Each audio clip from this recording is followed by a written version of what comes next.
સમયની અંદર પણ તો એ સમયની અંદર તો યજ્ઞ જે થતા એમાં જે ઘી હોય ઘી પણ એકદમ ચોખ્ખું યુઝ થતું હતું. હા, લાકડું એકદમ ચોખ્ખું હતું, જમીન એકદમ સ્વસ્થ હતી, જે બ્રાહ્મણો હતા એ મંત્ર એકદમ પ્રોપર ઉચ્ચારણ કરતા હતા, બધું એકદમ પરફેક્ટ થતું હતું. અત્યારે બધી વસ્તુ પોસિબલ છે? સ્વસ્થ જગ્યા નથી, ઘી ચોખ્ખું નથી, અલગ અલગ પ્રકારના ઘી, જેમ દુલાગેન્દ્ર સમજાવ્યું 100% ચોખ્ખું ઘી મળશે એમ, અલગ અલગ પ્રકારના ઘી એમ. તો જે શુદ્ધ ઘી જે આપણે મળવું જોઈએ આપણે મળતું નથી. એન્ડ બ્રાહ્મણો શુદ્ધ નથી, મન તો ઉચ્ચારણ પ્રોપર થતા નથી. આજકાલ તમે લગ્નમાં જુઓ 20-25 મિનિટમાં તો બધું પતી જાય, લગ્ન પહેલાં પતી જાય. બાકી પહેલા જમાના તમે લગ્ન જુઓ, સવારથી લઈને સાંજ સુધી લગ્ન ચાલતા. ચોરી હોય, ચોરીમાં તો પેલા પત્ની સાંજ સુધી બેસતા એમ. આ તો અડધો પોણા કલાકમાં બધું પતી જાય, 2-3 મંત્રો બોલ્યા ભાઈ પતી ગયા. તો એવા યોગ્ય મંત્રો ઉચ્ચારણ થતું છે નહીં. તો ભગવાનની પ્રાપ્તિ ત્રેતા યુગમાં એ પ્રમાણે થતી હતી.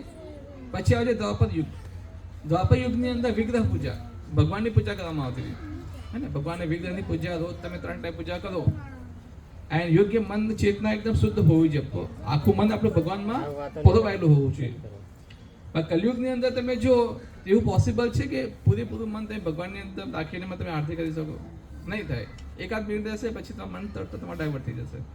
તો એ જે 100% જે પ્યોરિટી આવી જોઈએ, કારણ કે કેવું છે, કોઈના પૈસા આપવામાં બાકી હોય તો દિમાગમાં એ ચાલતું રહે, ઘરનું કંઈ કામ બાકી હોય તો એ ચાલતું રહે, આ બધી જ વસ્તુ દિમાગમાં પડતી રહે છે. તો યોગ્ય ચેતના સાથે તમે પોતાનું મન લગાવી શકતા નથી. તો કલયુગની અંદર આ બધી વસ્તુ પોસિબલ નથી. કલયુગની અંદર તપસ્યા કરવાનું પોસિબલ નથી કે તમે ઘર છોડી જતા રહો અને જંગલોમાં જઈને તમે તપસ્યા કરો. કલયુગની અંદર યજ્ઞ કરવાનું પોસિબલ નથી, શુદ્ધ વસ્તુ મળતી છે નહીં. અને કલયુગની અંદર વિગ્રહ પૂજા પણ શુદ્ધ ચેતના સાથે કરવું મુશ્કેલ છે. એટલે કલયુગની અંદર ભગવાનની જે પ્રાપ્તિ જે છે એ ભગવાનના નામથી થાય છે, ભગવાનનું હરિનામ લેવાથી થાય છે, ખાલી હરે કૃષ્ણ મહામંત્રથી થાય છે. તો કલિસંતરણ ઉપનિષદની અંદર આ જે મંત્ર જે છે જે કલયુગના લોકોનો ઉદ્ધાર કરવાનો છે. કલયુગ ખાસ કરીને પાછો ખાસ કરીને કલયુગના લોકોને. તો કલયુગમાં તમારે તપસ્યા કરવાની જરૂર નથી, તમારે યજ્ઞ કરવાની જરૂર નથી, તમારે વિગ્રહ પૂજા કરવાની જરૂર નથી. ખાલી ભગવાનનું હરે કૃષ્ણ મહામંત્ર તમે જપ કરવાથી એ જ બધી વસ્તુ તમને પ્રાપ્ત થશે. કોઈ કે ચલો કે મારે હવામાં ઉડવું છે, એવી મારી શક્તિ જોઈએ છે, મારે બહુ મોટો તાકાતવર બની જવું, મોટો પૈસાવાળો બની એવી મારી શક્તિ જોઈએ છે. તો એ બધી વસ્તુ પણ જે તપસ્યા કરવાથી મળતી હતી એ તમે હરે કૃષ્ણ મહામંત્રથી પણ તમે પ્રાપ્ત કરી શકો છો. નથી કરી શકતા હું પણ કરી શકો છો. ખ્યાલ ગયો? તો આ બધી વસ્તુ થઈ શકે છે કલયુગની અંદર હરે કૃષ્ણ મહામંત્ર ના જપ દ્વારા. તો એ જે મંત્ર છે હરે કૃષ્ણ મહામંત્ર એ ઉપનિષદની અંદર પુરાણની અંદર છુપાયેલો હતો. તો ચૈતન્ય મહાપ્રભુએ એ મંત્ર કલયુગના લોકો માટે પૂરા જગતને આપી દીધો હતો. પૂરા જગતને આપી દીધો કે જે પણ વ્યક્તિ આ હરે કૃષ્ણ મહામંત્રનો જપ કરશે એનું જે જીવન જે છે એ સાર્થક બનશે અને ભગવત ધામને પ્રાપ્ત થશે. તો ભગવાન વિષ્ણુ અથવા ભગવાન કૃષ્ણ જે પ્રાપ્તિ જે સતયુગ ત્રેતા દ્વાપરમાં થતી હતી એ પ્રાપ્તિ તમે કલયુગમાં કરવી હોય તો એના માટે વિશેષ શું છે? હરે કૃષ્ણ મહામંત્રનો જપ. અને એ મંત્ર ચૈતન્ય મહાપ્રભુએ આ જગતને આપેલો અને એમનો પ્રાગટ્ય દિવસ ક્યારે છે? 3 તારીખે. હવે જ્યારે ચૈતન્ય મહાપ્રભુનો જ્યારે પ્રાગટ્ય થયો હતો એ સમય આજથી 500 વર્ષ પહેલા, તો એ સમયે પણ ચંદ્રગ્રહણ હતું. અને આજે પણ 3 તારીખે શું છે? સેમ તિથિ છે. જે તિથિ આજના જે તિથિ છે, આજે 500 વર્ષ પછી એમ સેમ તિથિ છે. તો એ ચૈતન્ય મહાપ્રભુનો પ્રાગટ્ય દિવસ છે. તો આપણે એમના વિશે થોડી ચર્ચા કરીશું. તો ચૈતન્ય મહાપ્રભુ આપણે કલયુગના લોકો પર કેટલા દયાળુ છે કે કલયુગના લોકોની સ્થિતિ જોઈને આપણે કેટલી વિશેષ દયા કરી છે. તો એ દયા પર પ્રત્યે ભક્તિઓનો ઠાકુરે આખું ભજન લખ્યું છે. અને ભજન આપણે થોડું ગાઈશું, એના પછી થોડું એનું તાત્પર્ય પણ સમજીશું ભજનનું, અને પછી ચૈતન્ય મહાપ્રભુજી થોડી આવી ચર્ચા કરીશું. તો મારા પાછા બધાએ ભજન ગાવાનું છે.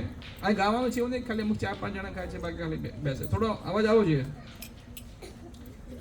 શ્રી કૃષ્ણ ચૈતન્ય પ્રભુ દયા કરો મોરે,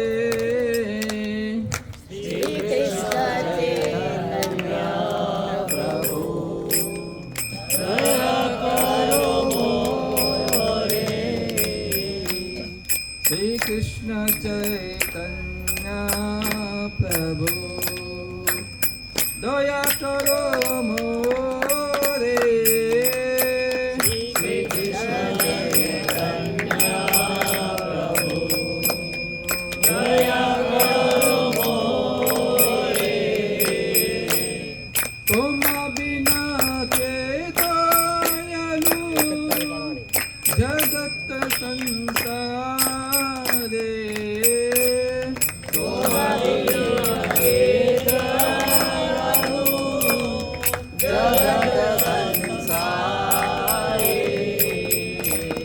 तुम बिना के दयालु जगत संसारे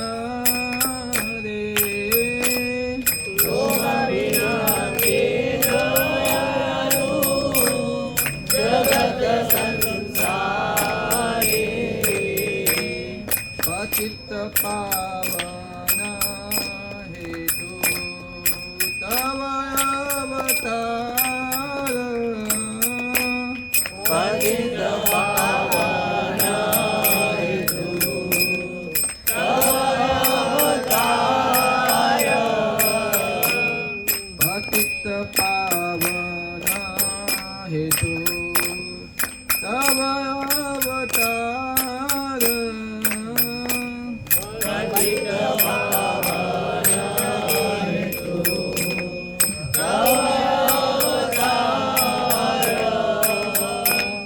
मोक्षम पतिता प्रभु ना पाई बेहार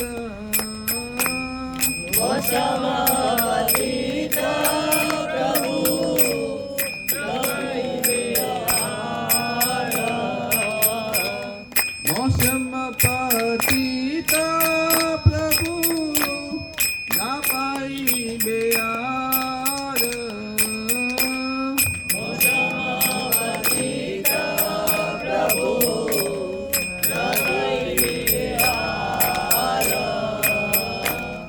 हा प्रभु नित्यानंद प्रेमानंद सुखी प्रभु नित्यानंद प्रेमानंद सुखी हा प्रभु नित्यानंद प्रेमानंद सुखी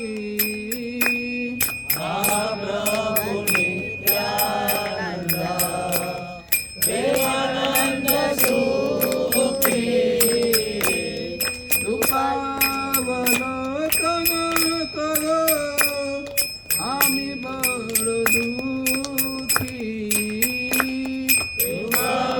अवलोकन करो आमी बड़ दुखी दया करो सीतापति अद्वैत गोसाई दया करो सीतापति अद्वैत गोसाई दया करो सीतापति अद्वैत गोसाई दया करो सीतापति अद्वैत गोसाई तव कृपा बले पाई चैतन्य निताई तव कृपा बले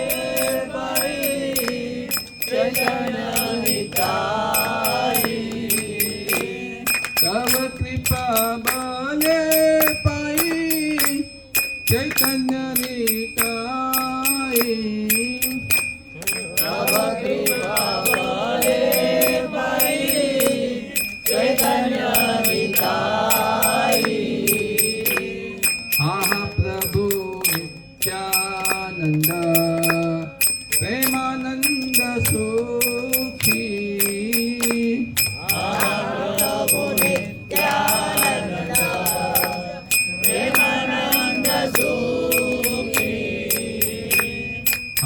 प्रभु नित्यानंद प्रेमानंद सुखी प्रभु नित्यानंद प्रेमानंद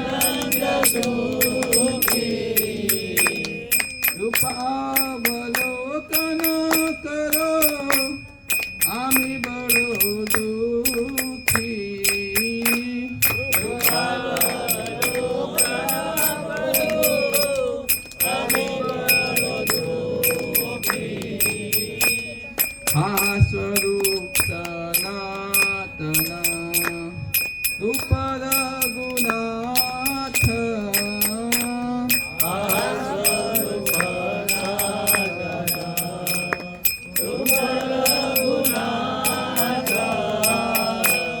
હા સ્વરૂપ સનાતન રૂપ રઘુનાથ સ્વરૂપ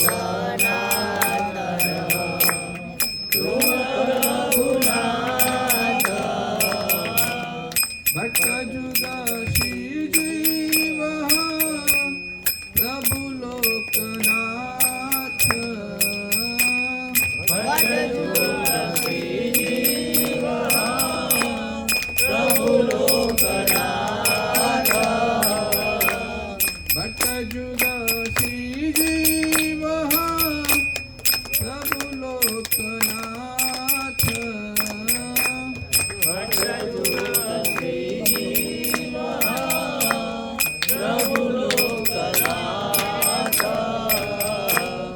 દયા કરો શ્રી આચાર્ય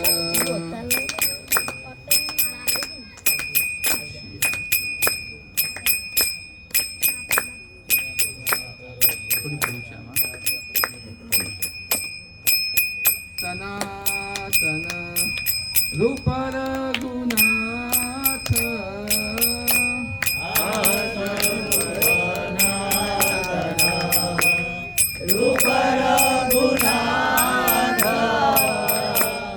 ભટ્ટ જુદાશી જીવ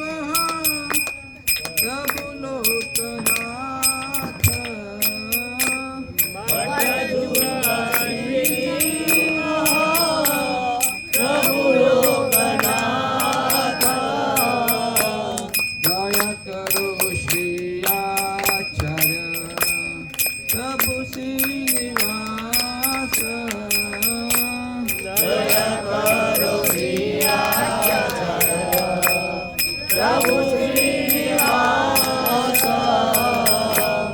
રામચંદ્ર સંગ મગે નરોત્તમ દાસ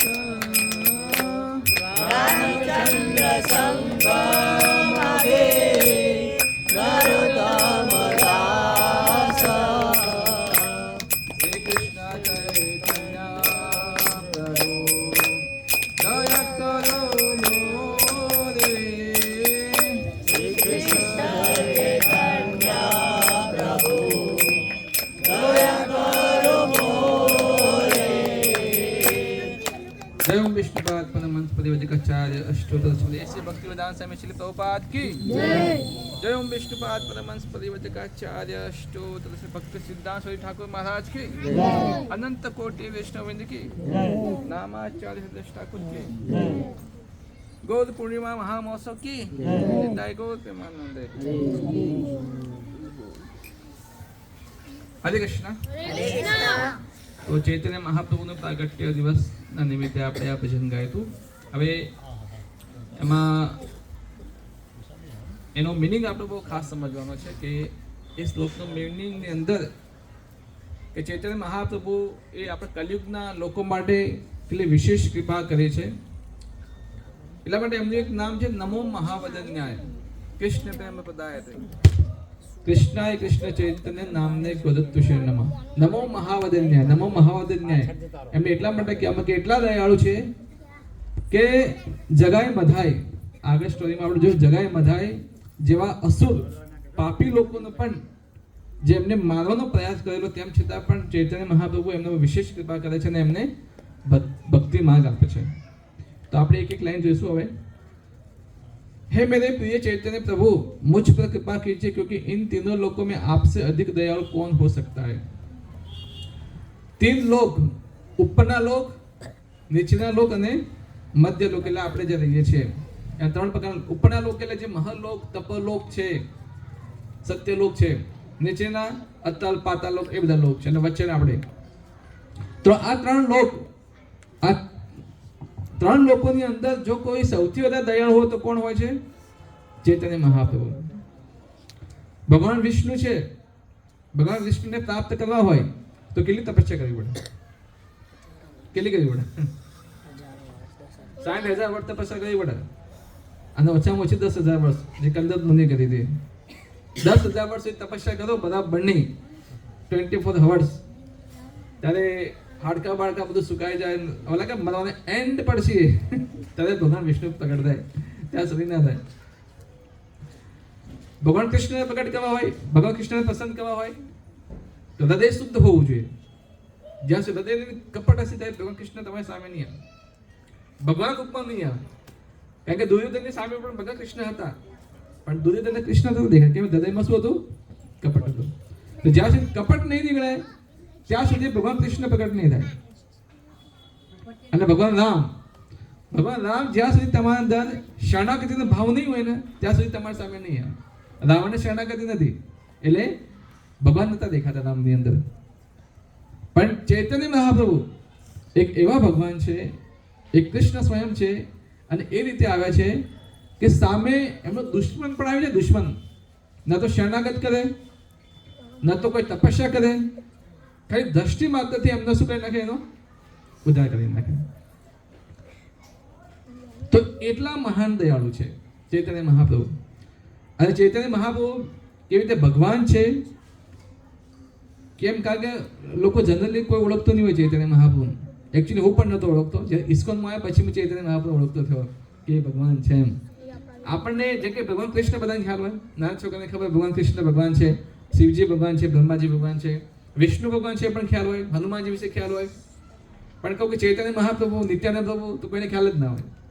ઓકે, તો એ પણ એટલે એની એક સ્ટોરી છે કે કેમ એટલો પ્રચલિત નથી, આપણે કેમ ખ્યાલ નથી, એના વિશે કેમ આપણા આઈડિયા નથી, એ પણ આપણે આગળ જોઈશું.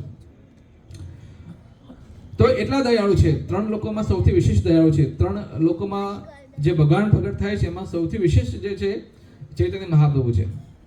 आपका अवतार बद्ध पतित आत्माओं के उद्धार के लिए है, परंतु मैं आपको विश्वास दिलाता हूँ कि आप मुझसे बड़ा पति जीव नहीं पाओगे, अतः मेरी विनंती सर्वोपरि है. તો નરોત્તમ દાસ ઠાકોર કહી રહ્યા છે કે તમારો જે અવતાર છે એ બદ્ધ જીવાત્માઓ, પતિત આત્માઓ કે જે લોકો હંમેશા ના ભગવાનનો માનતા પણ ના હોય એવા લોકો હોય. તો નરોત્તમ દાસ ઠાકોર છે કે શું કહે છે કે પતિત્વનો ઉદ્ધાર કરવા માટે તમારો અવતાર થયો છે. મારા જેવો પતિ તમને ક્યાંય નહીં મળે. સૌથી પહેલા ક્યાં આવો? મારી જોડે આવો. એટલે ભગવાન સાથે તમારે જો પ્રાર્થના કરવી તો આ રીતે કરવાની કે ભગવાન તમારો અવતાર તો પતિત્વ માટે થયો છે, પતિત્વનો ઉદ્ધાર કરવા માટે. અને મારા જેવો પતિ તમને બીજો કોઈ નહીં મળે. ભાઈ હૃદયથી એવું હોવું જોઈએ. અમુક લોકો ભગવાન જોડે પ્રાર્થના કરતા કે ભગવાન બધાની રક્ષા કરજે પણ શરૂઆત મારાથી કરજે. પણ એને થોડું બદલવાની જરૂર છે. ભગવાન મારા એટલા દુર્ગુણ છે અને પોતાના દુર્ગુણ પોતાના દેખાવા જોઈએ અને એ રીતે ભગવાનને પ્રાર્થના કરવી જોઈએ તો ભગવાન તમારા જે પ્રસન્ન થાય. પણ તમે બસ ખાલી પોતાના લાભ માટે રક્ષાની પ્રાર્થના કરતા હોય તો ભગવાન ક્યારે ના. હા, પણ તમે જો હૃદયપૂર્વક પોતાના દુર્ગુણ તમે જુઓ છો અને એ રીતે ભગવાન સામે જો પ્રસન્ન થાઓ છો અને તમે સામેવાળા કરતા પોતાને તમે એવું માનો છો મારા અંદર છલ વધારે છે, મારા અંદર કપટ વધારે છે, મારા અંદર દુર્ગુણો વધારે છે, તો ભગવાન અવશ્ય વસ્તુ સાંભળશે. એટલા માટે નરોત્તમ દાસ ઠાકોર હંમેશા પોતાને પતિત માને છે કે જેટલા પોતે આચાર્ય છે, મહાન ભક્ત છે, એમ પોતાને શું માની રહ્યા છે? હું તો પાપી છું. ઓકે, तीसरी है, हे प्रिय भगवान नित्यानंद, आप सदा आध्यात्मिक आनंद में लीन रहते हैं, आप सदा प्रसन्न दिखाई देते हैं, इसलिए मैं आपके पास आया हूँ क्योंकि मैं अत्यंत दुखी हूँ. यदि आप कृपा करके मुझ पर अपनी दृष्टि डाले तो मैं भी प्रसन्न हो जाऊंगा. એ ભગવાનના જે શુદ્ધ ભક્તો જે છે એ તમને હંમેશા દુખી જોવા મળે. દુખી ઇન ધ સેન્સ એવું નહીં કે હા મારું આ થઈ ગયું પેલું થઈ ગયું, એવું ના હોય. ભગવાનના નામમાં જ એટલું બધું રસ હોય એમના અંદર કે ભગવાનનું નામ લેતા લેતા એમને શું આવે? આંસુ આવે. અને એ આંસુ શાના હોય છે કે ભગવાનથી એક સેકન્ડ પણ એમનાથી દૂર નથી જોવા માંગતા એમ. તો એ આંસુ કે ભગવાન મને ક્યારે પ્રાપ્ત થશે, ભગવાન મને ક્યારે પ્રાપ્ત થશે, અને એ અશ્રુથી ભગવાનને બોલાવી રહ્યા છે. તો અહીંયા નરોત્તમ દાસ ઠાકોર તો એ ભાવનાથી ભગવાનને બોલાવવાનો પ્રયાસ કરી રહ્યા છે. આ નિત્યાનંદ પ્રભુ કહી રહ્યા છે કે તમે મારા પર દ્રષ્ટિ નાખો જેથી હું પણ શું થઈ જાઉં? પ્રસન્ન થઈ જાઉં, મને ચૈતન્યમાં પ્રભુ પ્રાપ્ત થાય. ચોથું છે, હે પ્રિય અદ્વૈત પ્રભુ सीता के पति, आप अत्यंत दयालु है, कृपया मुझ पर कृपा कीजिए यदि आप मुझ पर कृपा करेंगे तो स्वाभाविक रूप से भगवान चैतन्य और नित्यानंद भी मुझ पर कृपा करेंगे। तो जो पंच तत्व बताया था एમાં શ્રી અદ્વૈત આચાર્ય હતા। તો ભગવાન સાથે આપણે પ્રાર્થના કરીએ, જ્યારે મંદિરમાં જઈએ છીએ તો આપણે તો સીધા સીધા ભગવાનને જ જોઈએ, આજુબાજુ કશું જોતા જ નથી। એકચ્યુઅલી રિયલ મેથડ એ નથી જોવાની। જ્યારે પણ તમે ભગવાનના મંદિરમાં જાઓ તો એક સિસ્ટમ છે મંદિરમાં કેવી રીતે જોવું જોઈએ ભગવાનને। સૌથી પહેલાં જઈએ, જેમ કે તમે ઇસ્કોન મંદિરમાં ગયા હોય તો બધા જો વિઝિટ કરી હોય તો એક પહેલાં એક વિગ્રહ છે, પ્રભુપાદના વિગ્રહ છે, તો સૌથી પહેલાં એમને જોવા જોઈએ, પહેલાં એમને પ્રણામ કરવા જોઈએ। એ પ્રણામ કરીને પછી ભગવાનને પ્રણામ કરવા જોઈએ। અને જે ભગવાનને સીધું ભગવાનને ડાયરેક્ટ નહીં જોવાનું, સિસ્ટમ છે। પહેલાં ગુરુ મહારાજથી બી નીચે આખી ગુરુ શિષ્ય પરંપરા છે। એક ગુરુ શિષ્ય પરંપરાને જોતા જોતા જોતા પછી ઉપર આવવાનું। ઉપર તમે જાઓ તો નરસિંહ ભગવાન છે, વચ્ચે ગૌણ નેતા છે, આ બાજુ કોણ છે? તુલસી મહારાજ છે। અને પછી એમ કરતા કરતા ભાઈ ભગવાનના ચરણથી, રાધારાણીથી ભગવાનના ચરણથી તમારે એમને જોવા જોઈએ। ચરણથી પછી મુખ સુધી પહોંચવું જોઈએ। આપણે સીધું શું કરીએ? સીધું મુખ પર અટકે। આ રિયલ પ્રોસેસ નથી, મુખ પર સીધું જોવાનું। તો આ એક સિસ્ટમ છે જોવાની। તો અને જ્યારે ભગવાનને પ્રાર્થના કરીએ તો હરેક ગુરુને, વૈષ્ણવ આચાર્યને પ્રાર્થના કરવાની કે તમે અમારા પર કૃપા કરો, તમે મારા પર કૃપા, એ કૃપાની માંગ કરવાની છે। કૃપાની માંગ કરવાની છે, અને એ માંગ તમે કે મારી જે માંગ છે તમે ભગવાન સુધી પહોંચાવો। આપણે એ લેવલ નથી કે સીધો ભગવાન સાથે કોન્ટેક્ટ કરી શકીએ। તો આપણે ગુરુના માધ્યમ દ્વારા, વૈષ્ણવના માધ્યમ દ્વારા, સટ ગોસ્વામીના માધ્યમ દ્વારા, આચાર્યના માધ્યમ દ્વારા, એ માધ્યમ દ્વારા આપણી જે પ્રાર્થના છે એમને કરવાની છે। પછી એ પ્રાર્થના આપણી કોના સુધી પહોંચાવશે? ભગવાન સુધી પહોંચાવશે। તો આ રિયલ મેથડ છે ભગવાનના દર્શન કરવાનું। તો આ રિયલ તમે જો પ્રોસેસ તમે ફોલો કરશો તો નિસંદેહ ભક્તિમાં પ્રગતિ તમારી થશે, આપણે બધાની થશે। એ પાંચમું છે गदाधर पंडित गौर के प्रेम का साक्षात रूप है। श्रीनिवास पंडित और हरिदास ठाकुर दया के सागर है। तो અહીંયા જે ગદાધર પંડિત છે અને શ્રીનિવાસ પંડિત છે એ અને હરિદાસ ઠાકુર કે જે દયાના સાગર છે। તો અહીંયા તમે જો ભગવાનના જે શુદ્ધ ભક્તો છે એમને શું કહેવાય છે? દયાના સાગર છે। મેં તમને પહેલા પણ લાસ્ટ લેક્ચરમાં મેં કહ્યું હતું કે ભગવાન કરતા પણ જો કોઈ દયાળુ હોય તો કોણ હોય છે? ભક્તો દયાળુ છે। જો તમને આપણા શાસ્ત્રમાં એવું વર્ણન છે કે હરિકથા છે, હરિકથા ભગવાનના નામનો જે પ્રચાર એ એવા લોકોને જ કરવા જોઈએ કે જેનું હૃદય કોમળ હોય, જેનો સ્વભાવ બહુ સારો હોય, એ લોકોને જ ખાલી પ્રીચિંગ કરવું જોઈએ। જે લોકોને કોઈ લેવા દેવા નથી એ લોકોને પ્રીચિંગ કરવું પણ ના જોઈએ। પણ આપણા ભક્તો તમે જુઓ, સામેથી બુક લઈ જશે અને સમજાવવાનો પ્રયાસ કરશે, તું સમજ, ભગવાન તો ના પાડે છે, ભગવાન તો ના પાડે, તેમ છતાં ભક્તો શું કરે છે? દયા કરીને જાય છે કે એ જીવનું થશે શું, ભલે થોડી બે ત્રણ ગાળો ખાશે નહીં। અમે બુક ડિસ્ટ્રીબ્યુશનમાં જઈએ તો બુક ડિસ્ટ્રીબ્યુશન કહું કે સહેલું નથી, ધક્કા મારી પણ ગાડે છે। જો અમુક જગ્યાએ તો ગાળો બોલીને પણ ગાડી દે છે, પણ તેમ છતાં આપણે બહુ સહન કરીને એમને ભક્ત બનાવવાનો પ્રયાસ કરે છે। પણ વાંધો એક વખત જોઈને ગીતા જોઈ પણ લીધી તો પણ ચિત્ત પણ ઘણું બધું શુદ્ધ થઈ જાય, નેક્સ્ટ જન્મમાં એનો ફાયદો થશે એને। તો આટલી ભક્તો જે છે એટલી કૃપા, એટલી દયા રાખે છે હરેક જીવાત્મા પ્રત્યે। તો અહીંયા સમજાયેલું છે જે ગદાધર પંડિત છે, શ્રીવાસ છે, હરિદાસ ઠાકોર છે, જે દયાના સાગર છે। छठू है हे स्वरूप दामोदर भगवान चैतन्य की निजी सचिव 6 गोस्वामी, श्री रूप गोस्वामी, श्री सनातन गोस्वामी, श्री रघुनाथ भट्ट गोस्वामी, श्री गोपाल भट्ट गोस्वामी, श्री जीव गोस्वामी, श्री रघुनाथ दास गोस्वामी, हे लोकनाथ गोस्वामी, मेरे प्रिय आध्यात्मिक गुरु नरोत्तम दास भी आपकी कृपा की प्रार्थना करते हैं। तो जो मैं તમને કહ્યું આની ગુરુ શિષ્ય પરંપરા થ્રુ તમારે ભગવાન દર્શન જો એટલે કરવા જોઈએ। તો તમારી કૃપા જે છે તે ભગવાન જે પ્રાર્થના છે તો અહીંયા જો 6 ગોસ્વામી દ્વારા, આચાર્ય ભાઈ ગોસ્વામીઓ દ્વારા તમે ભગવાન સુધી પહોંચાડવાનું। તો આ જે 6 ગોસ્વામી જે છે જેની સમાધિ વૃંદાવનની અંદર છે, તો ત્યાં આપણે જ્યારે વૃંદાવન જઈશું તમને ગોસ્વામીની સમાધિ પણ બતાવીશું, એની ભજન કુટીર પણ છે, ત્યાં આપણે એમના દર્શન પણ કરીશું। सातवां છે हे श्रीनिवास आचार्य 6 गोस्वामी के उत्तराधिकारी मुझ पर कृपा कीजिए। नरोत्तम दास को रामचंद्र चक्रवर्ती की संगति की सदा इच्छा रहती है। तो श्रीनिवास आचार्य 6 गोस्वामी ने एमने पर कृपा करવાની પ્રાર્થના કરી રહ્યા છે કે આજે નરોત્તમ દાસ ઠાકર છે એ ભગવાનને જોવાની ઈચ્છા રાખે છે। તો આ એક ભાવ હોવો જોઈએ ભગવાનના ભજન ગાવાનો, ભગવાનના દર્શન કરવાનો કેવી રીતે કરવા જોઈએ। તો આ સિસ્ટમ જો આપણે ફોલો કરીશું તો નિસંદેહ ભગવાન પર જે કૃપા છે આપણા પર પ્રાપ્ત થશે। ઓકે,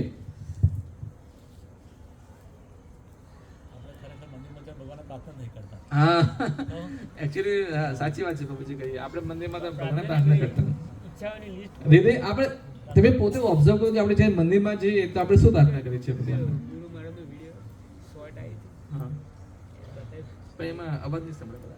ये चाहिए તો એમાં આપણે પોતે મારું આ થઈ ગયું, આ છોકરાના લગ્ન થઈ જાય, આની જોબ થઈ જાય, આનું આ થઈ જાય, આનું ઢેકણું થઈ જાય, આનું પૂછડું થઈ જાય, એ તો સમયાંતરે બધું થવાનું જ છે. એ કોઈ વિશેષ માંગવાની જરૂર નથી. માતાજીનું વધારે હોય, છોકરાના લગ્ન થઈ જાય, આ થઈ જાય, તે થઈ જાય. 5 વસ્તુ ફિક્સ છે. જન્મ ફિક્સ છે. આમાંથી કોઈ છે કે જે ડિસાઈડ કરી નાખ્યું કે મારો જન્મ આસુદામાં થવો જોઈએ? મૃત્યુ ફિક્સ છે. કઈ જગ્યાએ મૃત્યુ થશે તમને ખબર નહીં.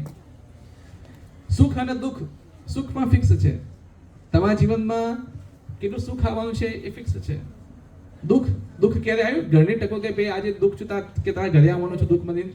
દુઃખ ગમે ત્યારે આવી શકે. આજે સુખ છે, બીજી પલ્લે સુખ પણ આવી જાય. અને મેરેજ, તમારા લગ્ન કઈ જગ્યાએ થવાના પણ ફિક્સ છે. તો 5 વસ્તુ ફિક્સ છે. એટલે લગ્નની બાબત ઊંચા નીચે નહીં થવાનું. જે સમય આવે ત્યારે થઈ જશે. યસ, તો આપણે જે મૂળ ટોપિક છે એના પર થોડી ચર્ચા કરીશું. ચૈતન્ય મહાપ્રભુ તો આ પંચ તત્વ છે. વચ્ચે જે 2 હાથ ઊંચા કરીને તમે જોઈ શકો છો એ ચૈતન્ય મહાપ્રભુ છે. તો ચૈતન્ય મહાપ્રભુ સ્વયં પોતે ભગવાન છે. ભગવાન કૃષ્ણ સ્વયં છે. હવે ચૈતન્ય મહાપ્રભુનું પ્રાગટ્ય બહુ અદ્ભુત છે અને એમની શું લીલાઓ છે આપણે થોડી એની વિશે થોડી ચર્ચા કરીશું. તો સૌથી પહેલા એ સમજવું જોઈએ કે ભગવાન પ્રગટ ક્યારે થાય છે? ભગવાન ક્યારે પ્રગટ થાય છે? જ્યારે લાસ્ટ લેક્ચર સમજાયેલું. જ્યારે અધર્મ હા યસ, અધર્મ જ્યારે એની ગ્લાનિ જ્યારે બહુ વધી જાય છે ત્યારે ધર્મની સ્થાપના કરવા માટે ભગવાન પ્રગટ થાય છે. હવે ભગવાન જ્યારે પ્રગટ થાય છે તો સાથે સાથે એમના પાર્ષદોને લઈને પ્રગટ થાય. એટલે એકલા પ્રગટ નહીં થતા, એના સાથે લઈને આવે છે. હવે ભગવાન કોના માતા પિતા બનશે, સોરી એમના માતા પિતા કોણ હશે એ પણ ફિક્સ છે. તો પૃષ્ણી અને સુતપા નામ સાંભળ્યું પહેલા? પૃષ્ણ સુતપા અને નામ તમે નામ નહીં સાંભળ્યું? આ જ 2 વ્યક્તિઓ જે છે કે જે હંમેશા ભગવાન એમના માતા પિતા તરીકે એમને સ્વીકાર કરે છે. તો પૃષ્ણી અને સુતપા તપસ્યા કરી હતી એક દિવસ, અને તપસ્યા એવી ભયંકર કરી હતી કે ભગવાન સ્વયં તમે અમારા પુત્ર રૂપે તમે પ્રગટ થાઓ. તો જ્યારે ભગવાન કૃષ્ણ જે દેવકી અને વસુદેવ અને દેવકી એ નથી પણ કૃષ્ણ સુતપા છે બંને જણા. તો અમુક આપણી પણ ઈચ્છા હોય છે કે ભગવાન અમારા પુત્ર રૂપે પ્રગટ થાય, પણ એકચ્યુઅલી ભગવાન જોડે આવી પણ પ્રાર્થના નહીં કરવી જોઈએ કે ભગવાન આપણા પુત્ર રૂપે પ્રગટ થાય. કેમ? એનું પણ તમને કારણ કહું છું કે ભગવાન પુત્ર રૂપે તો પ્રગટ થશે પણ એના પહેલા દુઃખ એટલું બધું આપશે કે જેનું કોઈ હદ નથી. દેવકી અને વસુદેવ ભગવાન પ્રગટ તો થયા 8મી સંતાનો રૂપે, પણ એના પહેલા એમને 6 સંતાનો તો મરી ગઈ. આ પછી કેવી રીતે મરી? જેવી પેદા થઈ, તમે ખુદ પોતે એક કન્ડિશનમાં તમે ખુદ પોતે વિચારી તમે જુઓ કે તમારું એક સંતાન આવે છે અને તરત તમારી આંખોની સામે એને મારી નાખવામાં આવે છે. પછી બીજું સંતાન આવે છે, એ માતા પિતાનું કેવી હૃદયને શું હાલત થાય આપણે કલ્પના પણ ના કરી શકીએ. બીજું સંતાન આવે છે, મરી ગયું. ત્રીજું સંતાન આવે છે, મરી ગયું. ચોથું આવે છે, મરી ગયું. 5મું આવે છે, એ પણ મરી ગયું. 6થું આવે પણ મરી ગયું. 7મું હતું બલરામજી કે જે એમના ગર્ભના માધ્યમથી પછી ત્યાર પછી કરતા રહેલા ત્યાં ગોકુળની અંદર. 8મું સંતાન ભગવાન પછી પ્રગટ થયા. આ પાછળ જુઓ, ભગવાન આયા તો ખરા, તરત જ પછી ક્યાં કરતા રહ્યા? નંદ મહારાજ ત્યાં કરતા રહ્યા. એટલે એમની જે બાલી લીલા છે ભગવાનની, એ તો દેવકી વસુદેવ તો કશો અનુભવ કર્યો જ નહીં. એ તો જન્મ જ હતા. તો ભગવાનને તમે જુઓ, સંતાનોની પ્રગટ થવા દુઃખ કેટલું બધું મળ્યું. સેમ વસ્તુ અહીંયા પણ છે કે જ્યારે ભગવાન કૃષ્ણ જ્યારે ચૈતન્ય મહાપ્રભુ જ્યારે પ્રગટ થયા તેમના જે માતા પિતા જે છે એમની ટોટલ 10 સંતાનો હતી. કેટલી? 10. અને એમના પેલા 8 સંતાનો મરી ગયેલી. એમની પહેલી થઈ મરી ગઈ, બીજી મરી ગઈ, ત્રીજી મરી ગઈ, ચોથી મરી ગઈ, 5મી, 6મી, 7મી અને 8મી. આ 9મી અને 10મી વિશ્વંભર અને ચૈતન્ય બાબુ સૌથી નાના 10મા નંબરના. તો આ ચાર છેલ્લા બે આ વધ્યા હતા જે ભગવાન સ્વયં એમના માતા, અને એ જ કૃષ્ણ અને સુતપાબને એ જ છે કલયુગની અંદર. તો એ જે પ્રાર્થના કરી હતી એ રૂપે એમના માતા પિતા રૂપે એમને સ્વીકાર કર્યા હતા અને ભગવાન પછી પ્રગટ થયા. તો ચૈતન્ય મહાપ્રભુ જ્યારે પ્રગટ થયા હતા તો એમનો જે જન્મ છે એક લીમડા એટલે નીમના ત્યાં બહાર એટલે નીમના ઝાડના નીચે થયો હતો. તો એમનું નામ પડ્યું હતું શું પડ્યું હતું? નિમાઈ. એમનું નામ પડ્યું શું પડ્યું હતું? નિમાઈ પંડિત. એટલે એમને પંડિત એટલા માટે કહેતા કે નાનપણથી જ એ બહુ સ્કોલર હતા. નાની ઉંમરમાં જ ગીતા કંઠસ્થ, નાની ઉંમરમાં શ્લોકો કંઠસ્થ, નાની ઉંમરમાં જે મોટા મોટા પ્રોફેસરો કરી શકે છે નાની ઉંમરમાં, એટલે બધા પંડિત કહેતા હતા. તેમનું નામ પડેલું હતું પંડિત.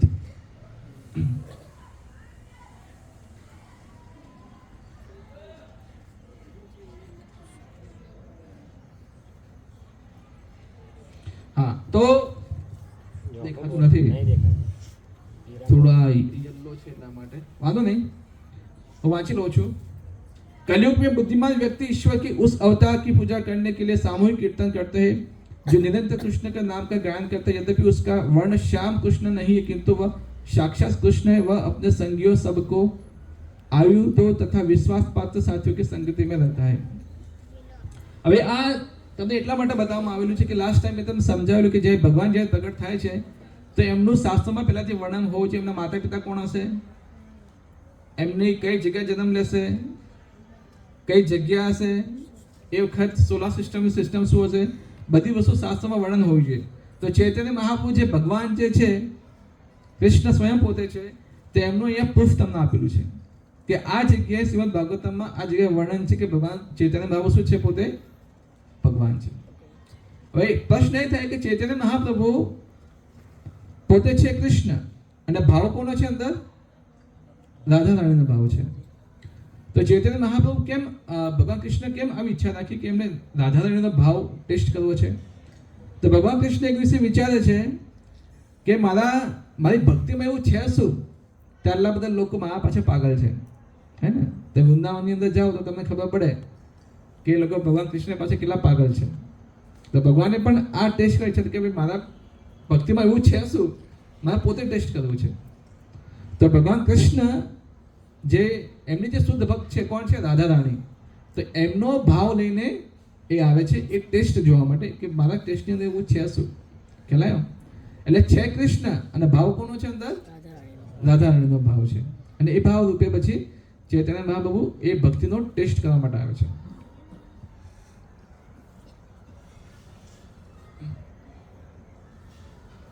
શ્લોક નથી વાંચતા આપણે કારણ કે બહુ સમય જતો છે.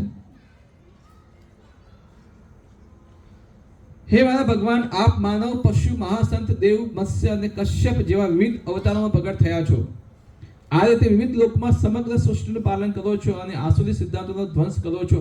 એ મારા ભગવાન, આપ યુગ પ્રમાણે ધર્મના સિદ્ધાંતોનું રક્ષણ કરો છો, પરંતુ કલયુગમાં આપ પૂર્ણ પુરુષોત્તમ પરમેશ્વર તરીકે આપની જાતને પ્રગટ કરતા નથી અને તેથી આપ ત્રિયુગ તરીકે જાણીતા છો અથવા જે 3 યુગોમાં પ્રગટ થાય છે તેવા ભગવાન તરીકે જાણીતા છો. ઉપરનો જે શ્લોક લખ્યો છે 38 નંબરનો જો છંદ દેખાય, છંદ, એમાં છંદ શબ્દ સૌથી વધારે ઇમ્પોર્ટન્ટ છે. આમાં એવું લખેલું છે, જો ગુજરાતીમાં નીચેથી ત્રીજી લાઈન વાંચો, પૂર્ણ પુરુષોત્તમ પરમેશ્વર તરીકે આપની જાતને પ્રગટ કરતા નથી. એટલે ભગવાન કૃષ્ણ સ્વયં છે પણ પોતે ભગવાન રૂપે પ્રગટ નહીં થતા. રાધા રાણીનો ભાવ લઈ પ્રગટ થઈ એટલે ભક્તના રૂપમાં છે. શું છે? ભક્તના રૂપમાં. એટલા માટે ચૈતન્ય મહાપ્રભુ લોકોને ખ્યાલ નથી કે ચૈતન્ય પ્રભુ કોણ છે? ભગવાન છે. કે ચૈતન્ય મહાપ્રભુ એવું કશું ક્યારેય કીધું કે હું પોતે ભગવાન છું. કૃષ્ણ ભગવાન કહે છે હું ભગવાન છું, ભગવાન રામ કહે છે હું ભગવાન છું, ભગવાન વિષ્ણુ કહે છે હું ભગવાન છું, અને જે ચૈતન્ય બાબુ શું કહે છે? હું ભક્ત છું. એટલે પોતે ભક્ત છે. એટલે ભક્ત તરીકે ક્યારેય દુનિયાની સમક્ષ એવું ક્યારેય રજૂ નથી કર્યું કે હું ભગવાન છું. એટલા માટે લોકોને બહુ ઓછો ખ્યાલ છે કે પોતે ભગવાન. તમે શાસ્ત્ર વાંચો તો તમને ખબર પડે કે ભક્ત છે પણ ભક્તના રૂપમાં કોણ છે? ભગવાન સ્વયં છે. એ ટેસ્ટ એ ભક્ત કેવો હોવો જોઈએ અને એનો રસ શું હોય છે કૃષ્ણ ભક્તિનો, એ ટેસ્ટ કરવા માટે આવ્યા છે. ઓકે, હા, જેમ મેં કહ્યું એમ જે ભગવાન જ્યારે અવતાર થાય તેમનું નામ શાસ્ત્રોની અંદર હોવું જોઈએ કયા સમય પ્રગટ થયા છે એ પણ હોવું જોઈએ, સ્થળ, માતા પિતા કા નામ, કલર કેવો છે, કાર્ય કેવો છે, પાર્ષદ અને વર્ણ અને આશ્રમ શું કાર્ય કરશે, બધી જ વસ્તુ આપણા શાસ્ત્રમાં ઓલરેડી વર્ણન છે. તો ચૈતન્ય મહાપ્રભુ ભગવાન છે તો તમને પ્રશ્ન થઈ શકે કે એનું પ્રમાણ શું છે. એનું પ્રમાણ અહીંયા આપણા શાસ્ત્રોની અંદર આપેલું છે. સમય, કલર અને નામ શ્લોક નથી વાંચતો, પણ આ અર્થ અથર્ववेद चैतन्य उपनिषद में वर्णन आवे छे. गोलोक में नित्य लीला परायण एक ही भगवान सब स्वरूप धारण करते हैं. वही युग भेदेश क्रमशः श्वेत स्वरूप सतयुग में, रक्त वर्ण में त्रेता में, श्याम वर्ण द्वापर में અને ગૌર રૂપ કલયુગ में અવતીર્ણ होगी. ગૌર રૂપ એટલે સોના જેવો કલર. અને કોણ છે? ચૈતન્ય મહાપ્રભુ સ્વયં પોતે. આગળ છે वही प्रभु चैतन्य शक्ति श्री चैतन्य महाप्रभु भक्तावतार की विराजमान है. तो चैतन्य ઉપનિષદની વર્ણન આવે છે કે ચૈતન્ય મહાપ્રભુ સ્વયં ભગવાન રૂપે કલયુગમાં પ્રગટ થશે. એટલે કોઈ તમને પૂછે કે ચૈતન્ય પ્રભુ કેમ ભગવાન છે, તો તમે આ શ્લોક તમને એને સમજાવી શકો. એક પ્રૂફ તમારી અંદર જોડે હોવું જોઈએ. સમય અને કલર એનું પણ વર્ણન છે. આગળ મારે બીજી કથા કહેવાની છે એટલે આ થોડું સ્કીપ કરું છું, પણ તમને ભાગવતમાં આનું વર્ણન આવે કે સમય કેવો હોય છે, કલર કેવો છે, બધું સમજાયેલું છે એમાં.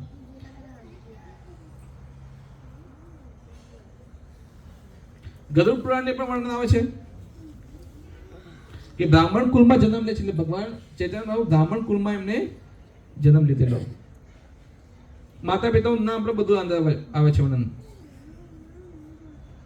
જગન્નાથ મિશ્ર અને સચી માતા.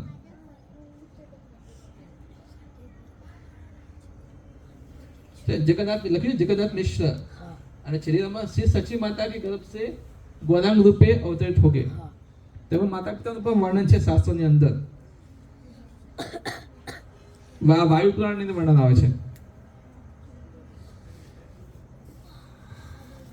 આશ્રમ કયો છે એનું પણ વર્ણન છે. ગરુડ પુરાણમાં વર્ણન છે. વાયુ પુરાણમાં વર્ણન છે. કેટલાય શાસ્ત્રોમાં એમનું વર્ણન આવે છે.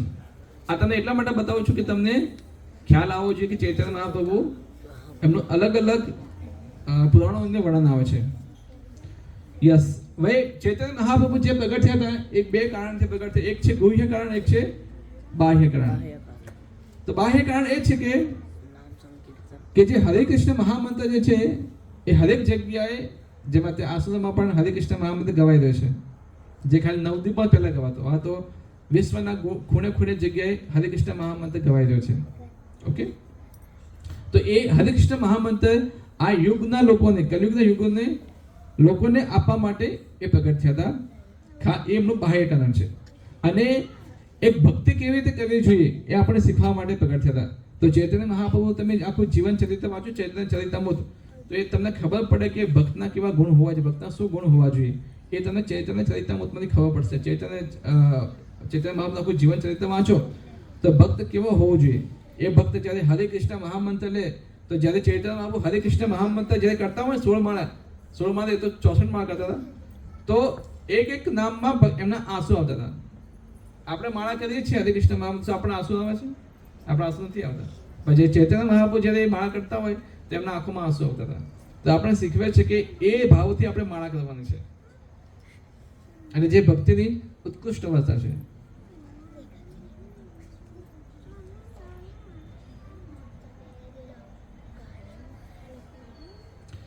બૃહદ નારાયણ ઉપનિષદની પણ વર્ણન આવે છે. આ જો કેમ રાધારાણી કે પ્રેમ કે મહિમા, કે રાધારાણીનો પ્રેમ કેવો છે એ ટેસ્ટ કરવા માટે પ્રગટ થયા હતા. આ ગુહ્ય કારણ. બાહ્ય કારણ કેવું છે? હરે કૃષ્ણ મહામંત્ર જગતના આપવા માટે. અને અંદરનું કારણ, ગુહ્ય કારણ કેવું છે? રાધારાણીનો પ્રેમ કેવો છે એ સમજવા માટે. એમનું માધુર્ય કેવું છે એ સમજવા માટે. અને રાધારાણીને શું સુખ મળે છે, રાધારાણીને કૃષ્ણ કૃષ્ણ નામ લે છે, રાધારાણીને શું સુખ મળે છે એ ટેસ્ટ કરવા માટે ચૈતન્ય મહાપ્રભુ આવે છે. યસ, હવે ચૈતન્ય મહાપ્રભુ જ્યારે હરે કૃષ્ણ મહામંત્ર જ્યારે લેતા હતા, તો જ્યારે ભ્રમણ કરતા હતા, ચૈતન્ય મહાપ્રભુ જ્યારે પહેલા તો એમને જે કુંડલી બુંડલી જોયું બધું, તો ખબર પડી કે આ સંન્યાસી બનશે. તો માતા પિતા ટેન્શન થઈ જાય ને. કોની કુંડલીમાં લખેલું કે આ સંન્યાસી બનવાનું છે, સૌથી પહેલા ટેન્શન થઈ જાય. તો સૌથી પહેલા શું કરાવી દે? લગ્ન કરાવી દો. તો એમના લગ્ન બહુ નાની ઉંમરમાં કરી દીધેલા, બચપનમાં લગ્ન કરી દીધેલા. પણ એમના જે પહેલા જે વાઈફ હતા એ ઓફ થઈ ગયેલા. પછી માતા પિતા શું કર્યું, બીજા લગ્ન કરી દીધા. તો બીજા લગ્ન કર્યા તો ચૈતન્ય મહાપ્રભુ સંન્યાસી જતા, બચપન બાય બોર્ન. તો ઘરેથી ભાઈ નીકળી ગયા. તો જ્યારે ઘરેથી નીકળી ગયા તો હરે કૃષ્ણ મહામંત્ર કરતા ગાતા ગાતા નીકળી ગયા. અને એમને એટલું હરે કૃષ્ણ મહામંત્ર એટલું રુદનથી ગાતા હતા. અને જ્યારે હરેક જગ્યાએ જાય, જંગલોમાં જાય, તો જંગલોમાં જે પ્રાણીઓ પણ છે એ પણ હરે કૃષ્ણ મહામંત્રથી ગાન કરતા હતા અને નાચવા લાગતા હતા. તમે ક્યાં જોયું કે વાઘ બે પગ ઊંચા કરીને નાચે છે? અને ત્યાં તો વાઘ અને હરણ એકબીજા ઘણા મળતા હતા, હાથી પણ તે નાચતા હતા. તો ચૈતન્ય મહાપ્રભુ, અને આવું કોઈ સામાન્ય વ્યક્તિ ના કરી શકે. કોઈ સામાન્ય વ્યક્તિ આવું કરી કે જાનવર નચાવી શકે? પણ ચૈતન્ય મહાપ્રભુ હરે કૃષ્ણ મહામંત્રી કે જે હરણ ને વાઘ એકબીજાના દુશ્મન છે, વાઘ તો હરણને ખાઈ જાય જોવે તો, પણ અહીંયા વાઘ પણ ચૈતન્ય મહાપ્રભુ હરે કૃષ્ણ મહામંત્ર જોઈને શું કરે છે? નાચે, કીર્તન કરે છે. અને એમના મોઢે હરે કૃષ્ણ મંત્ર બોલાવડાવે છે. આપણે ના બોલે, આપણે વાઘની સામે બોલાવી શકીએ, પણ ચૈતન્ય મહાપ્રભુ એ કરી શકે છે. સ્વયં ભગવાન છે એટલે બધું કરી શકે છે.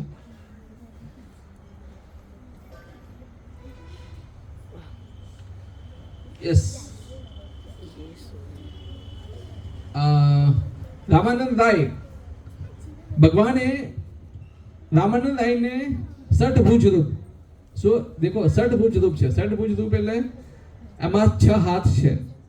એમાંથી 2 હાથમાં જો ઉપરના 2 હાથ જે છે ઉપર એમાં ધનુષ છે, અને તીર.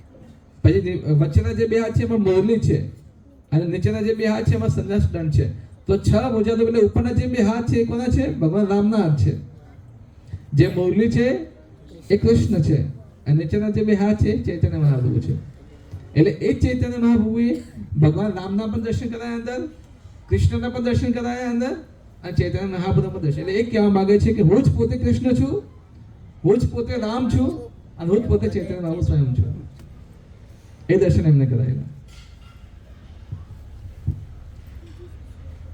અને જો એમને પણ દેખો રાધા કૃષ્ણના દર્શન પણ કરાયેલા એમને.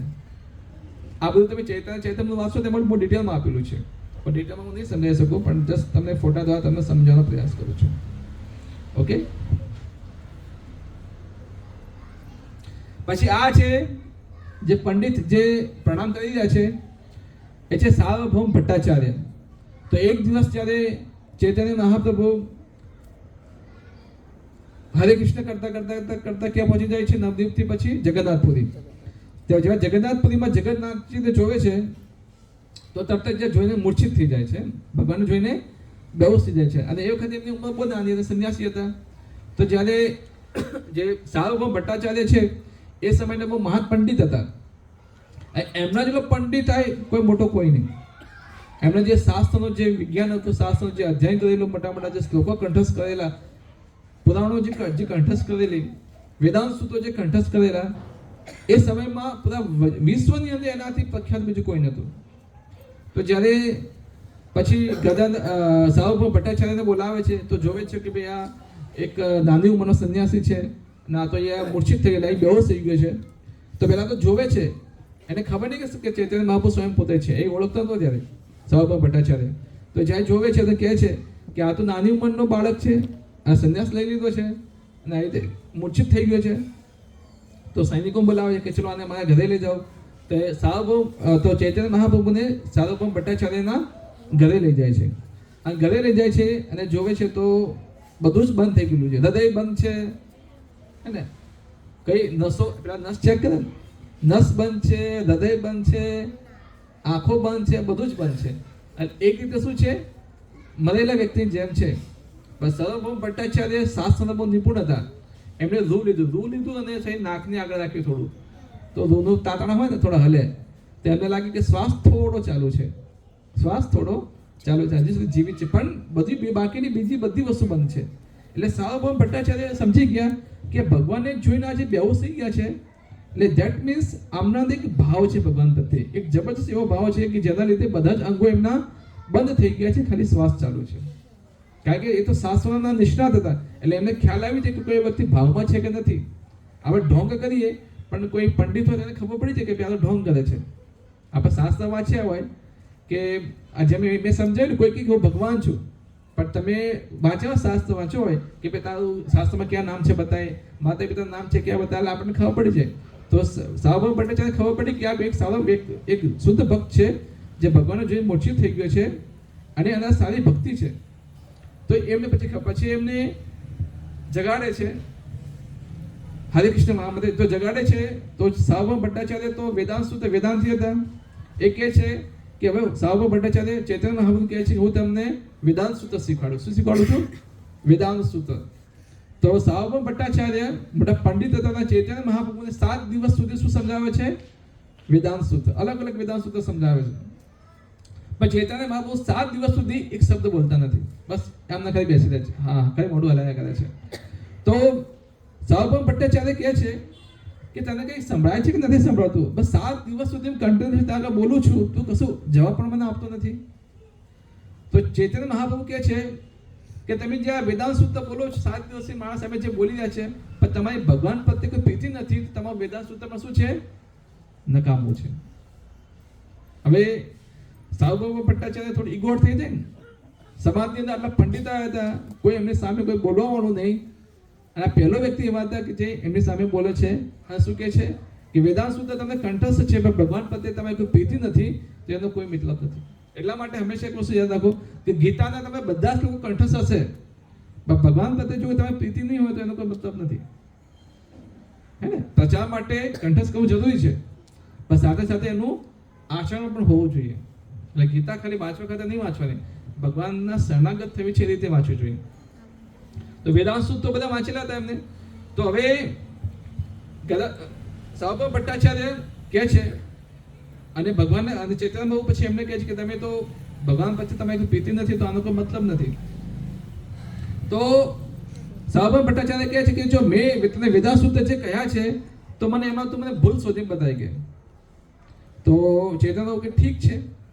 તો ચૈતન્ય મહાપ્રભુ પહેલા એ કહે છે તો શ્રીમદ ભાગવતમનો પહેલો કેન્ટો 7મું ચેપ્ટર ને 20મા નંબરનો શ્લોક 1.7.20 નંબરનો શ્લોક છે.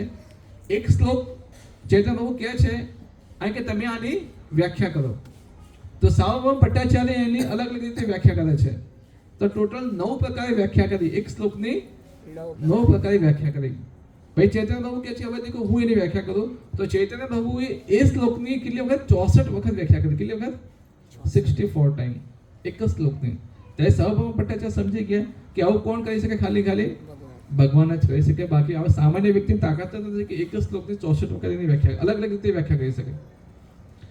અને પછી સાવભાવ ભટ્ટાચાર્ય એમના ચરણ પકડે છે અને એમની માફી માંગે છે. તો એમને તમે દેખો ભગવાન કૃષ્ણ અને બલરામનું એમનું સ્વરૂપ પછી એમને બતાવે છે, એમ દર્શન આપે છે સાવભાવ ભટ્ટાચાર્ય ભગવાન કૃષ્ણ ચૈતન્ય મહાપ્રભુ.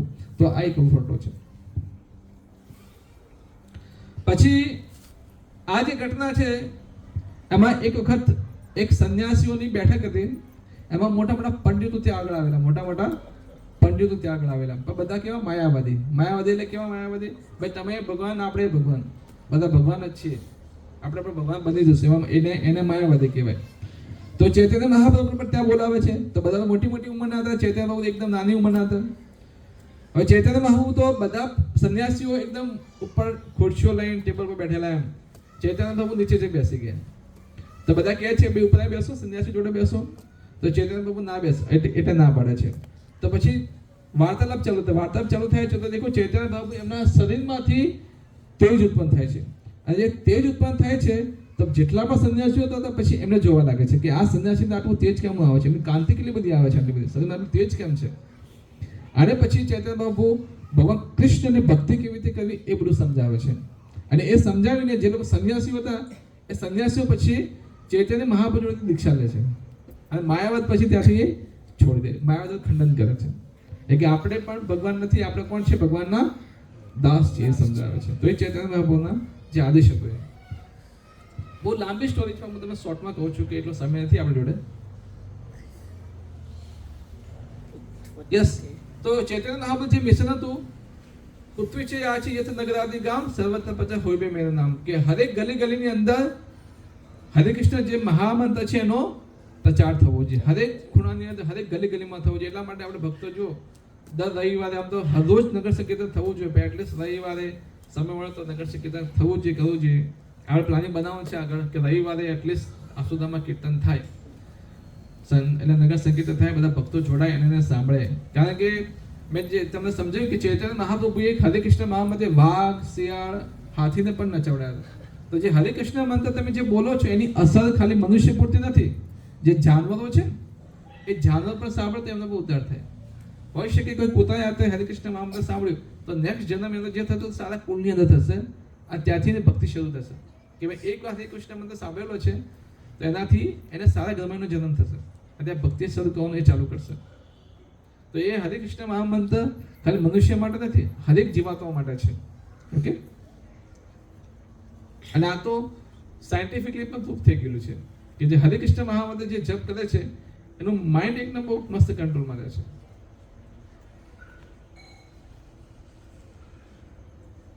અને એમનું ભવિષ્યવાણી હતી કે હરેક જગ્યાએ એમના શું હોય, અદ્ભુત ભગવાન કૃષ્ણના અદ્ભુત મંદિરો.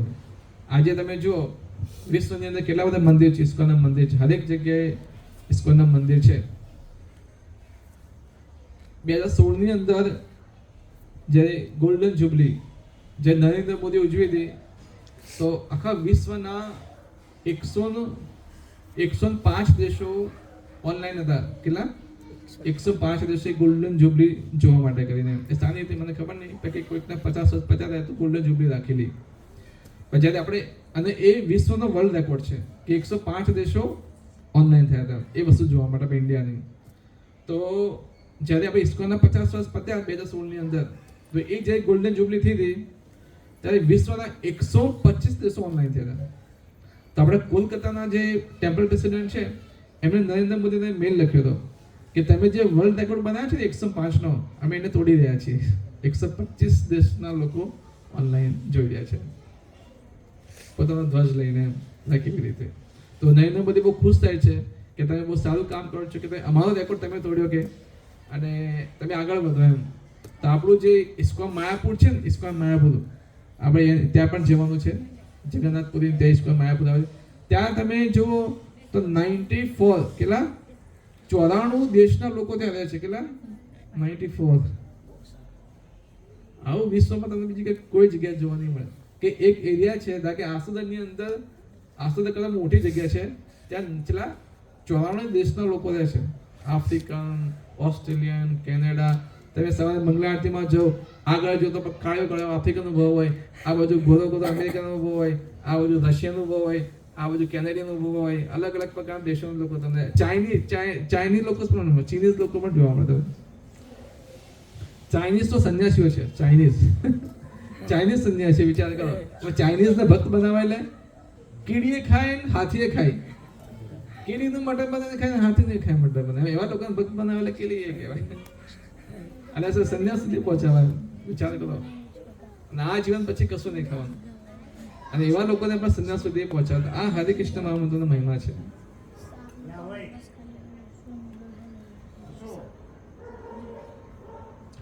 આ ચૈતન્ય મહાપ્રભુનો કાલક્રમ સમજાયેલો છે કે એમનો જન્મ દેખો 1486 થયેલો માયાપુરની અંદર. પછી એમને મેરેજ કરે, ત્યાં બધી જ વસ્તુ ડિટેલમાં સમજાવેલી છે.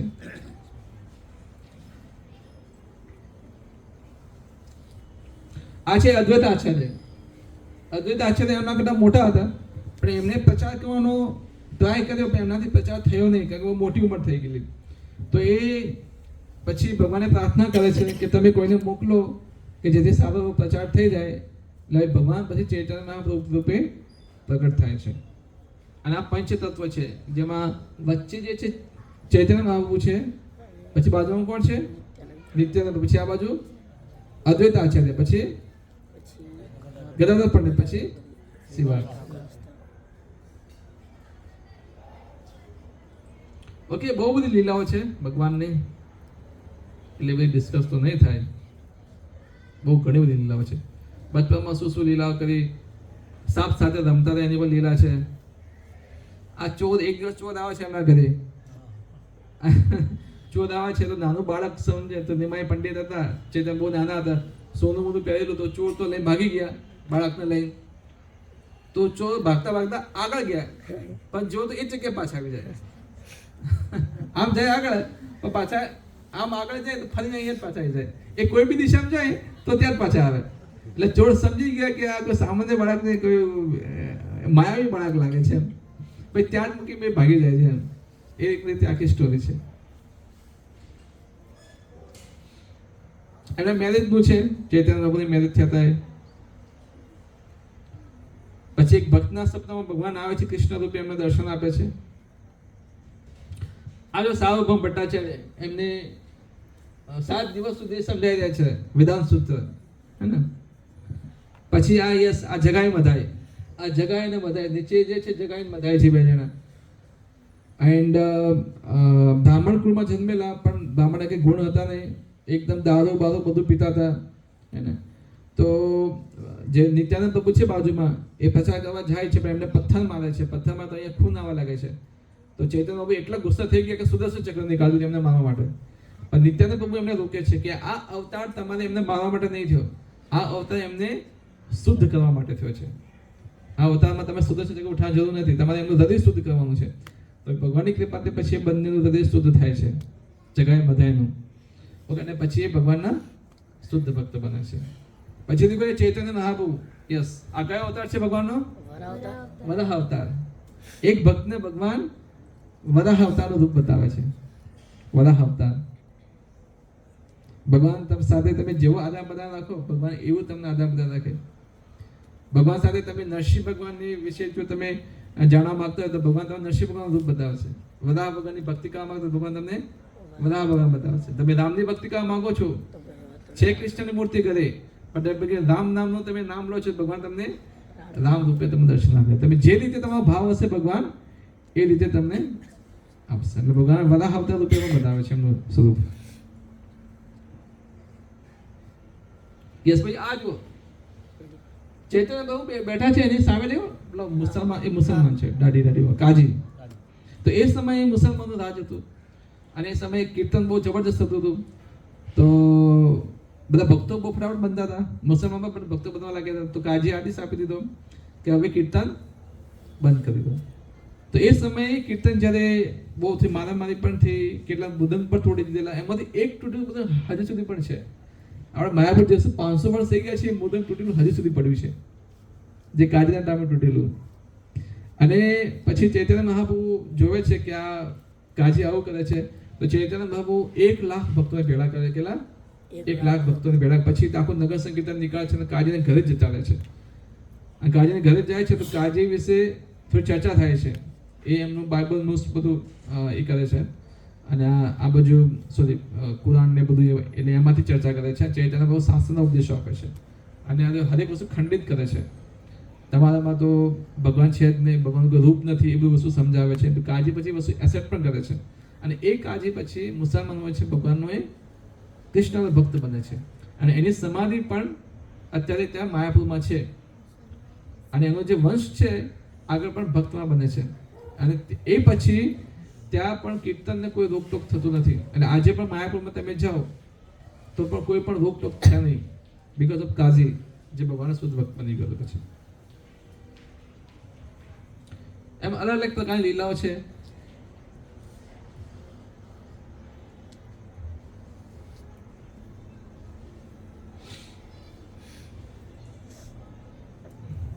આ વાસુદેવ દત્ત ભગવાનના ભક્ત હતા, એન્ડ એમને એક રોગ લાગી ગયેલો. એ રોગ એવો હતો, શરીર પર એવો રોગ લાગી ગયેલો કે શરીર પર કીડા પડી ગયેલા, આખું પસથી ભરાયેલું હતું. અને એ કીડા જ્યારે શરીર પર, હાથ પર કીડા એટલે પડી જાય તો શું કરે, કીડા પછી ખાઈ મોટા થઈ જાય ને, પછી નીચે પડી જાય.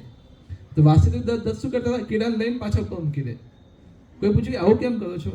કે ભાઈ કીડા કે મારા શરીર પર નિર્ભર છે, મારા શરીરનું માંસ ખાઈને જીવિત, જો નીચે પડી જશે તો મરી જશે. તો એમને એક કીડા પર દયા આવતી, આ પાછું ક્યાં મૂકી દેતા, પોતાના હાથ મૂકી. આપણે એવું કરીએ, આપણે કોઈ વાગ્યું હોય કે કીડો પડ્યો હોય તો કેવું હટાય, મચ્છર બેઠા તો બચ્ચા મચ્છરના ધુમાડા ગાડી દે. હવે તો મચ્છર આવે છે તો મચ્છર બધી જગ્યાએ કાઢ્યો ન હોય તો બચ્ચાને મારી નાખીએ આપણે તો. એ તો કીડો ફૂલની મોટો થઈ ગયો, માંસ ખાઈને ખૂન પીને નીચે પડી પાછું ઉપર મૂકે છે. તો આવી ભક્તિ હતી એમની, એક જીવ પર આટલી જીવ માટે દયા રાખતા હતા. તો ચૈતન્ય મહાપ્રભુ આવે છે, જેવું એમને આલિંગન કરે છે તો એનો જે રોગ હતો બધો જ મુક્ત થઈ જાય, ત્યાંથી પછી દુઃખ એમાં મટી જાય. તો વાસુદેવદત્તની ભક્તિ હતી. એટલે આમાં પણ સમજાવે છે કે ભક્તના કેવો ગુણ, ભક્ત કેટલો દયાભાવી હોય છે. આવી ભક્તિ આપણી છે કે કોઈ જીવ આપણે કીડા પડ્યા છે અને પાછું આપણે પોતાના હાથમાં મૂકી આપણે તો બીજા દિવસે જ દવાખાને ભાગીએ, કીડાનું જે થવું હોય થાય, પણ આ અમારે મટવું જોઈએ. પછી ભગવાન આગળ રામાનંદ આઈને મળે છે. જે ભગવાન શિવ અને પાર્વતી પણ ભગવાન ચેતન મહાપ્રભુના દર્શન માટે આવે છે, એમનું પણ વર્ણન છે. અને આ પ્રમાણે ચૈતન્ય મહાપ્રભુની અલગ અલગ લીલાઓ છે. પછી અંતમાં ચૈતન્ય મહાપ્રભુ રથયાત્રા પર નીકળે છે અને ટોટા ગોપીનાથ જે મંદિર છે માયાપુરમાં, આપણે ત્યાં જઈશું. ભગવાન અંતમાં પછી ટોટા ગોપીનાથમાં ત્યાં અંદર સમાઈ જાય છે. તો અત્યાર સુધીની આ લીલાઓ છે, બહુ ડિટેલમાં છે, પણ આપણે ચર્ચા નહીં કરીશું કે આ સમય બહુ ઓછો છે. એટલે હરે કૃષ્ણ. બાકીનું પછી નેક્સ્ટ ટાઈમ આપણે જે સેશન ચાલુ થશે કન્ટિન્યુ આગળ એ આપણે લઈશું. એકચ્યુઅલી આ છેલ્લું સેશન હતું, પણ મેં કીધું ચૈતન્ય મહાપ્રભુ પ્રાગટ્ય ગૌ પૂર્ણિમા છે તો થોડો ખ્યાલ હોવો જોઈએ આપણને ચૈતન્ય મહાપ્રભુ કોણ છે, શું શું લીલાઓ છે એમની, તો આપણે લીધું છે.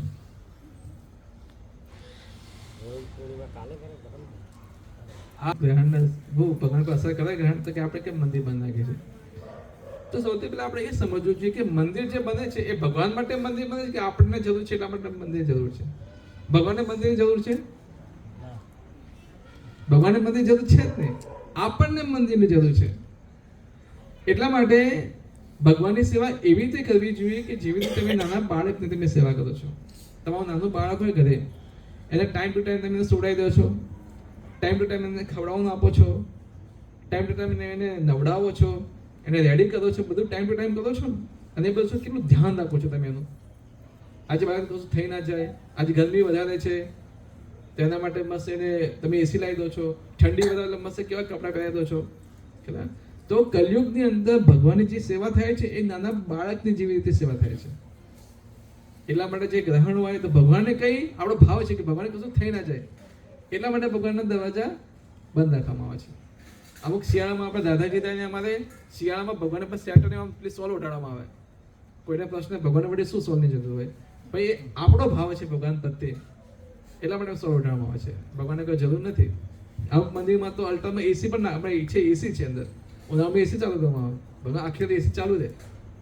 આપણો ભાવ છે કે ભગવાનને ત્યાં ઠંડક લાગે ત્યાં અંદર, તો એ ભાવથી રાખવામાં આવે છે. જે ગ્રહણ જે છે તો ગ્રહણના લીધે એ જે પ્રોગ્રામ જે છે એ 3 તારીખની જગ્યાએ આપણે 2 તારીખે કરવાનો છે.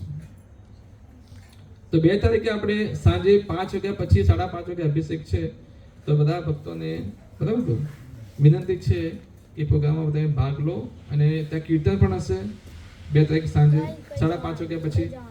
અને સાંજે બધા માટે પ્રસાદ પણ ત્યાં જ છે મંદિરમાં, તો ત્યાં આવીને પ્રસાદ પણ લઈ શકો છો. અને તમે જુઓ કે ભગવાનની શું મહિમા છે, ભગવાનનું કીર્તન કેટલું જબરદસ્ત થઈ રહ્યું છે, ભગવાનને શું અભિષેક થઈ રહ્યો છે. તમે અભિષેક અમુક ભક્તો જોયો પણ નહીં હોય તો તમે લાઈવ પણ ત્યાં અભિષેક જોઈ શકો છો. અને બધાનો અલગ અલગ રસથી, મધથી, દહીંથી, હે ને દૂધથી અભિષેક, અલગ અલગ પ્રકારના અભિષેક થાય છે. એ અભિષેક તમે જોઈ શકો છો. તો જે લોકો આવવા માંગતા હોય તો પ્રભુજી વ્યવસ્થા કરશે ભાઈ જવાની, તો તમે આવી શકો છો. બીજું કઈ કોઈને ડિટેલમાં વાંચવું હોય છે